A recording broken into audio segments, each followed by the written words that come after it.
Hello. Hello, Hello. And you are? Miss Gray. Have a seat, Miss Gray. Okay.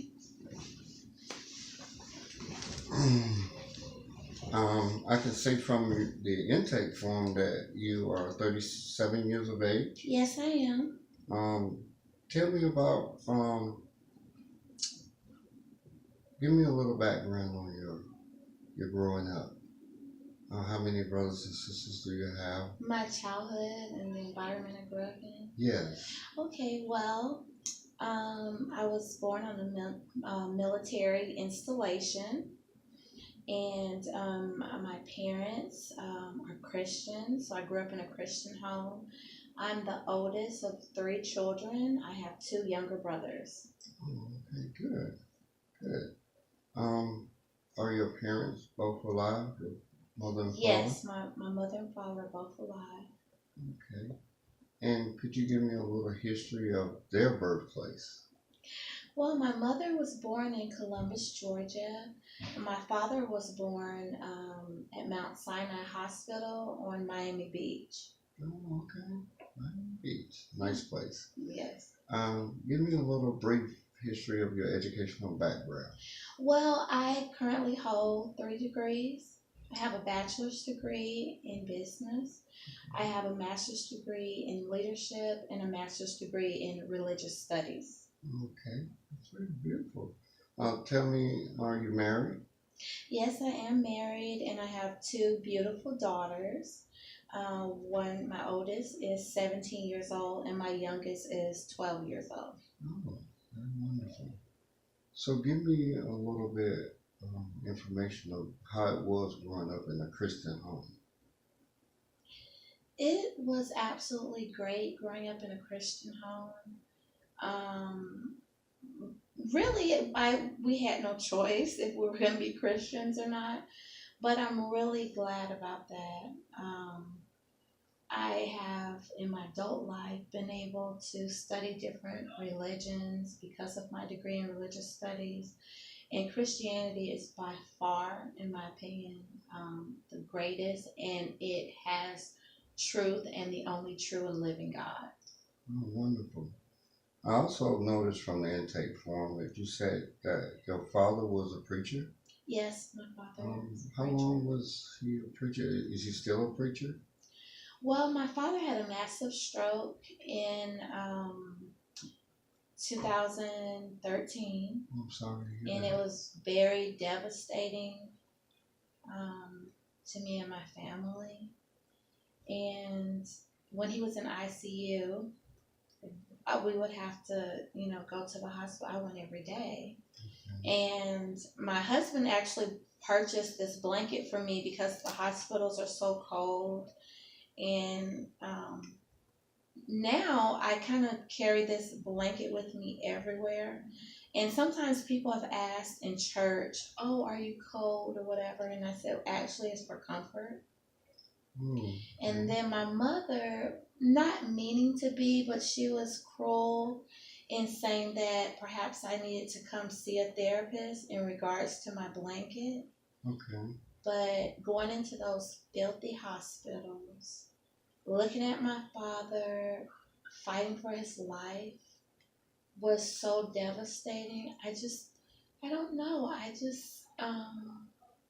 Maybe you can help me with this. But So, the blanket has really just been comfort, and even outside of the hospital, it's just very comforting. And I don't allow anyone, including my beautiful children, my husband, my mother, co-workers, no one can actually put their hands on my blanket.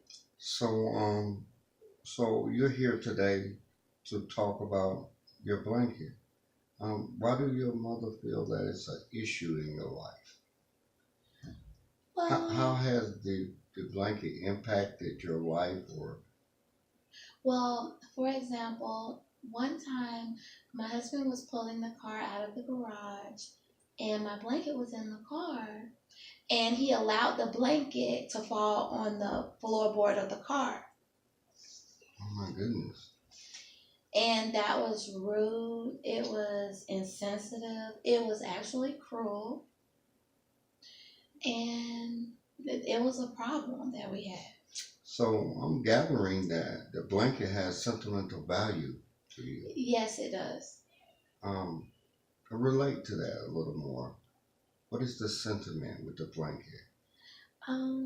I think in a time in my life when I was really sad and I don't want to cry. It's understandable. But in a time in my life when I was really sad, I don't know, I'm an introverted person, so a lot of times I may not talk to my immediate family about how I'm feeling. So I can't really articulate how it's given me comfort, but it really has. And then I was always a grandpa's girl, a great grandpa's girl, a daddy's girl. And oh, I can share the story with you as an example. Okay.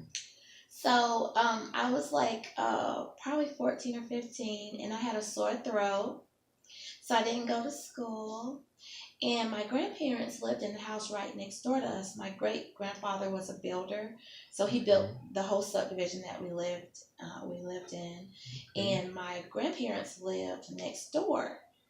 And he actually built that house for my grandmother, his daughter, and gave it to her as a wedding gift, her and her husband as a wedding gift. So all of this is we're very sentimental people, just by nature. So anyway, my father and mother, they had gone to work. My grandfather had retired.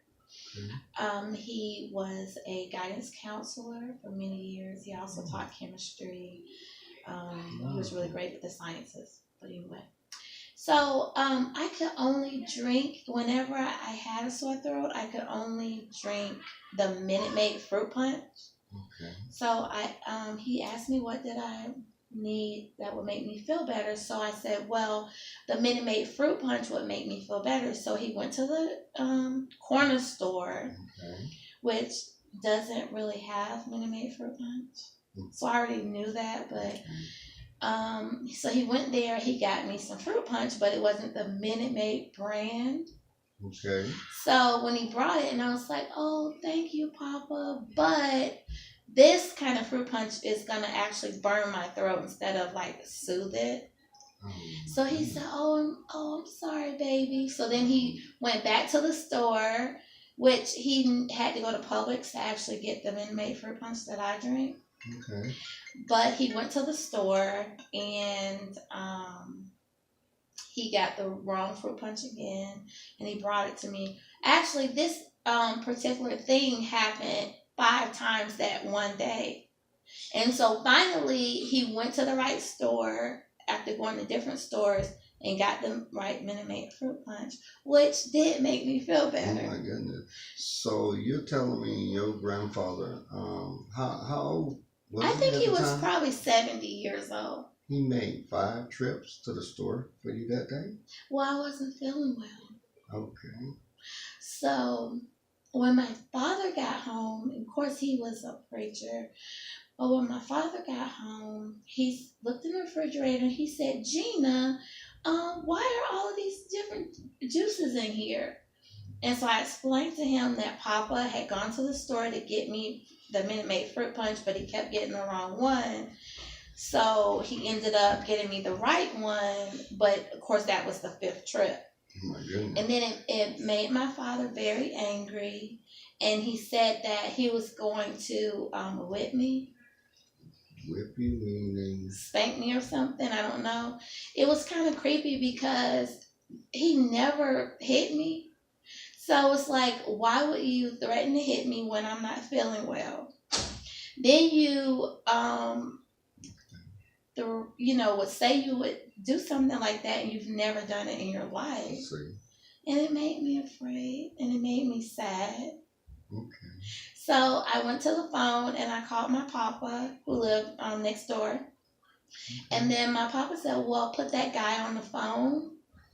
And then he told my dad that actually you're not going to put your hands on her. I see.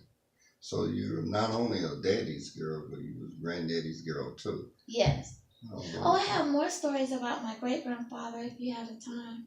Oh, yes, we have a time, but the issue that brings you in today is the sentimental value of your blanket, or were there any other issues taking place at the time that your dad had the stroke? Were there any other things going on in your life that Actually, no. everything else was pretty good? Everything else was fine. My girls were healthy. My marriage is healthy. Like I had no problems whatsoever. So, how's your father doing today? My father is paralyzed on his left side, and he lives in Jacksonville, Florida. However, he's in a nursing home there. So, how does it feel? How does that make you feel? Your father lives in a nursing home so far away.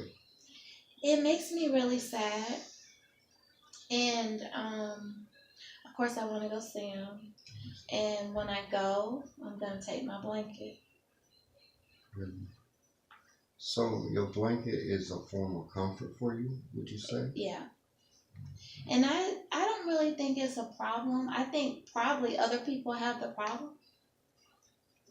Like You, my mother, like perhaps my husband, or my children if they want to touch it. Or, for example, if my daughter says, "Oh, mom, I'm cold" or something, then I've purchased so many beautiful blankets for her. yes. So she should probably get one of those and not want one of mine to use my Do, blanket. do your children ever feel hurt by you choosing the blanket over them? They never do because I love them so much. I shower them with love, and they don't feel bad at all. It's the adults, like it was my mother. She was actually being cruel to me. Mm, So, have you tried explaining to your mother just what this blanket means to you? I told her, and it almost made me cry I'm sorry to hear because she didn't have sympathy or empathy for me, that. Yes. and I don't want to cry now. Okay. Well, we're going to take a break from this session and we'll come back. Thank you.